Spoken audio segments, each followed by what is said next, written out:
Hi friends, કેમ છો? તમને બધાને મારા જય અંબે. તો હું આજે કોર્ન પરોઠા બનાવવાની છું. તો એની માટે આ મકાઈ છે. તો એક મોટી મકાઈ આવે એ આખી છોલીને એના દાણા કાઢી લીધા છે. હવે આપણે એને પહેલાં તો બાફીશું. તો આવી રીતે મેં પાણી ગરમ કરવા મૂકી દીધું છે. હવે એની પર આવી રીતે માણો મૂકી દેવાનો અને એમાં આપણે આ દાણા બધા એડ કરી દઈશું.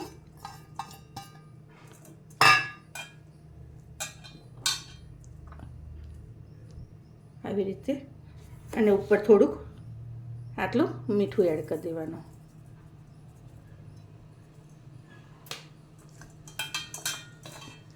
હવે આને આપણે હવે ફ્રેન્ડ્સ, દાણા બફાય છે ત્યાં સુધી આપણે લોટ બાંધી દઈએ. તો લોટ થોડોક વધારે રાખ્યો છે મેં, કારણ કે પછી મારે એના નોર્મલ પરોઠા પણ બનાવવાના છે. એટલે તમે તમારે મકાઈના પરોઠા મકાઈ પ્રમાણે લોટ બાંધવાનો. તો તમારે મીઠું તમારા ટેસ્ટ પ્રમાણે અને લોટ પ્રમાણે એડ કરવાનો. તો હું અહીં 1.5 ચમચી જેવું મીઠું એડ કરું છું. આ પીઝા મિક્સ હર્બ છે તે એડ કરું છું. અને આ ચીલી ફ્લેક્સ છે 1 ચમચી જેટલો એ એડ કરું છું. હવે આપણે તેલનું મોણ નાખવાનું. તમે ઘી પણ એમાં એડ કરી શકો.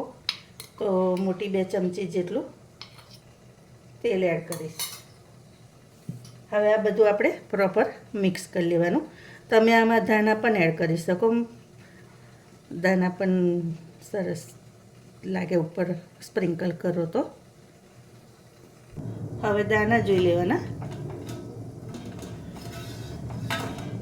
તો આપણા દાણા થઈ ગયા છે. જુઓ, આટલા થાય એટલે આપણે એને બંધ કરી દેવાનું. હવે આનો આપણે સોફ્ટ લોટ બાંધી દેવાનો. રોટલીનો તમે બાંધો ને એવી રીતે બાંધવાનો, કડક નહીં રાખવાનો.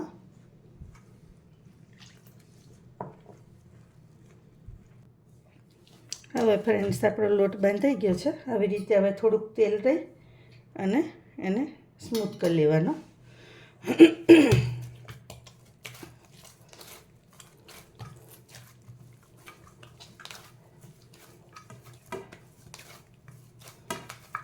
બરાબર કમ્પ્લીટ કરી અને પછી એને થોડી વાર આપણે રવા દઈશું.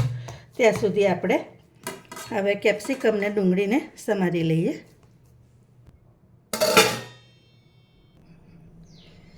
હવે ફ્રેન્ડ્સ, આ મકાઈને મેં ક્રશ કરી લીધી છે, અધકચરી કરી છે અને અમુક દાણા આખા જ રાખ્યા છે. તમે જોઈ શકો છો અંદર. તો જુઓ, તમે આવી રીતે કરી દેવાની. તો હું મકાઈ લઉં છું પહેલાં.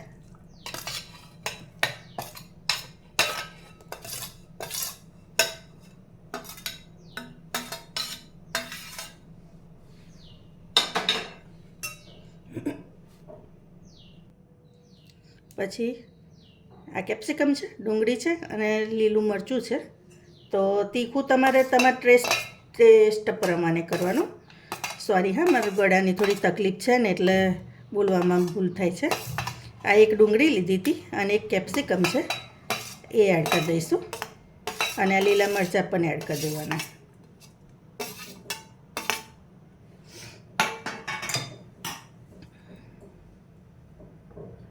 આવી રીતે પીઝા મિક્સ આવે છે એ મેં લીધું છે 1/2 ચમચી.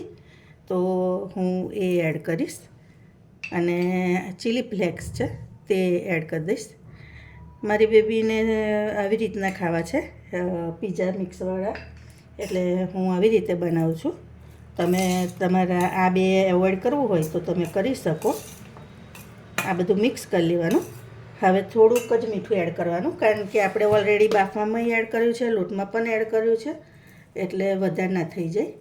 તો બસ 5 ચમચી જેવું, આથી થોડુંક ઓછું છે એટલું મીઠું એડ કરી દઈશું આપણે. તમે આમાં મરી પણ એડ કરી શકો, તમને ટેસ્ટ મરીનો ગમતો હોય તો. હવે આપણે આના પરોઠા બનાવી દઈશું. ફ્રેન્ડ, એની જોડે ચીઝ પણ રાખ્યું હતું મેં, હું ભૂલી ગઈ. તો આપણે ચીઝ પણ એડ કરવાનું. તો આમ ચીઝ છે મોઝરેલા, તો એ પણ આપણે એમાં એડ કરી દેવાનું. અંદર જ મિક્સ કરી દઉં છું, પરોઠાની અંદર જ ડાયરેક્ટ આવી જાય. આમાં આવી રીતે મિક્સ કરીને કરો ને તો તમારે પરોઠા બનવામાં બહુ તકલીફ નહીં પડતી. એટલે આવી રીતે તમારે ચીઝની ક્વોન્ટિટી તમે વધઘટ કરી શકો. તમારે વધારે એડ કરવું હોય ને તો વધારે કરજો, નહીં તો ઓછું. ના કરો તો પણ ચાલે, ઓપ્શનલ છે, પણ ટેસ્ટ સારો આવે ચીઝ સાથેનો. તો આપણે તૈયાર છે. હવે પરોઠા બનાવી લઈએ. તો ફ્રેન્ડ્સ, લોટ લઈ લીધો છે. હવે એમાંથી આવી રીતનું એક લુવું લઈ લઈશું.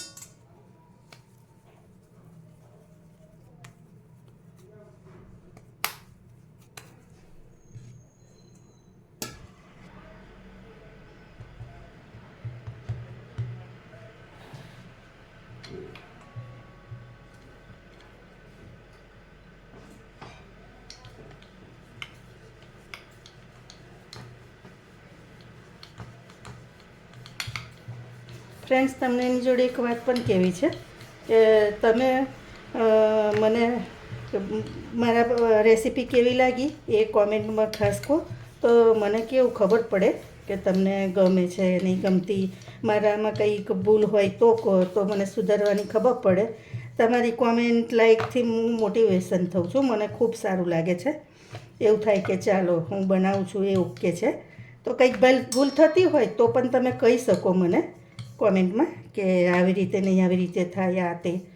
હું રેસીપી ટોટલી બધી મારી રીતથી જ કરું છું, મને ગમે એ રીતે, અને હું જે રૂટિનમાં કરતી હોય ને એ રીતે જ. તો તમે મને ચોક્કસથી કોમેન્ટમાં કહેજો કેવું લાગે છે એવું. હવે આવી રીતે રોટલી વણી લેવાની, આવી પતલી વણી છે મેં, અને એમાં આપણે સ્ટફિંગ મૂકી દેવાનું.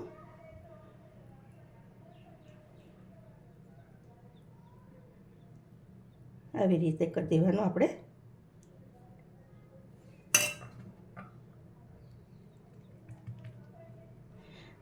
તમને ગમે ને એ રીતનું શેપ આપી શકો. એમાં એવું કંઈ નહીં કે તમારે ગોલ કરવા, ચોરસ કરવા. તમને લાંબા ગમે તો લાંબા, ચોરસ. હું બધી 3 ટાઈપના બનાવીને તમને બતાવું. પછી હવે આને આવી રીતે લોટ સ્પ્રિંકલ કરી લેવાનો અને ઉપરથી થોડુંક કરી દેવાનો. તો ફ્રેન્ડ્સ, તમે મને ચોક્કસથી કહેજો કેવું લાગે છે એવું, તો મને ખબર પડે. આ બાજુ મેં લોળી તપવા મૂકી દીધી છે.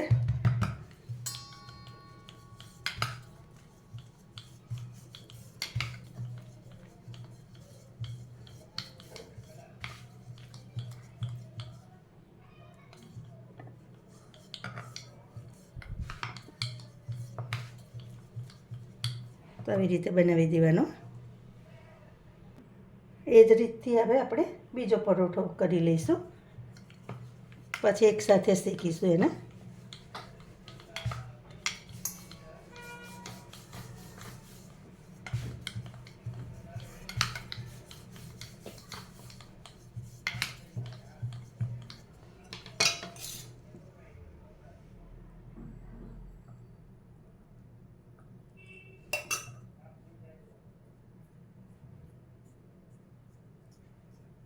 આ ગોલ પરોઠો બનાવીશ.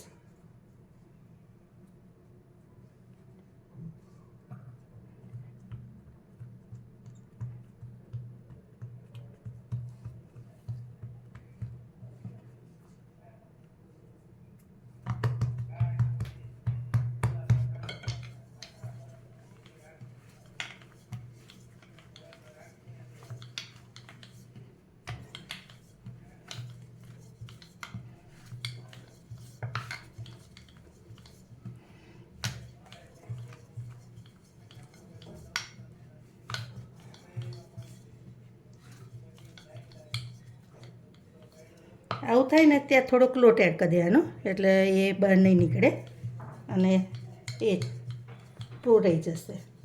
આવી રીતનો ગોલ બનાવી દેવાનો.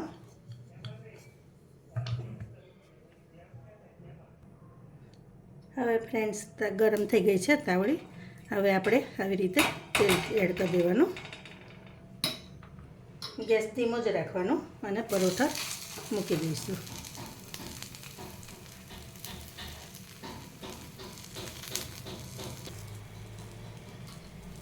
તમે પરોઠાને ઘીથી શેકી શકો, બટર ગમે તો બટરથી એડ કરી શકો. હવે આવી રીતે ફેરવી દેવાનું. હવે અહીંયા તેલ એડ કરી દેવાનું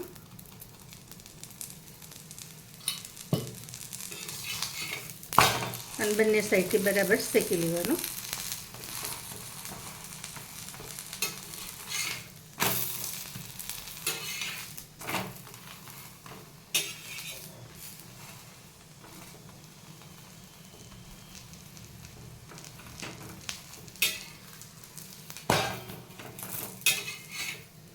બંને સાઈડથી આવી રીતે થાય ત્યાં સુધી આપણે એને થવા દેવાનો. આવી રીતે હું બધા પરોઠા શેકીને બતાવું. તો જો ફ્રેન્ડ્સ, 3 ટાઈપના પરોઠા આપણા રેડી છે. તમને મારી રેસીપી કેવી લાગી એ જરૂરથી કહેજો. લાઇક, શેર, સબસ્ક્રાઈબ કરજો. Thank you.